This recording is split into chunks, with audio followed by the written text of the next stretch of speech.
Welcome to Blizzard Fire. We hope this video helps fire up your solution. You start by preparing both devices.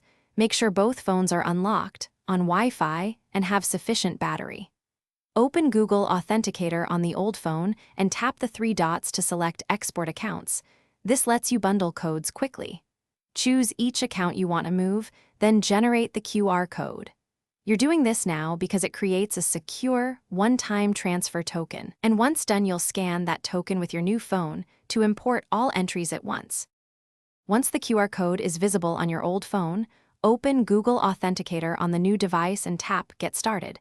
Pick Import Existing Accounts and grant camera access. Use the new phone to scan the QR code displayed on the old phone. After scanning, confirm each import and edit labels so you can recognize services immediately.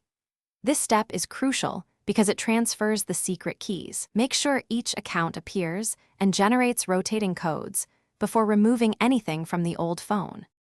You finish by verifying that codes work. Sign into a few important services and enter the new app's codes. If everything verifies, go back to the old phone and remove accounts or uninstall Authenticator. Only do this after successful tests to avoid lockouts.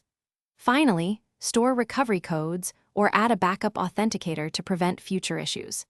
If scanning fails, use manual key transfer or account-specific transfer options. Keep both devices until every service. Thanks for watching. If you found this helpful, don't forget to like and subscribe.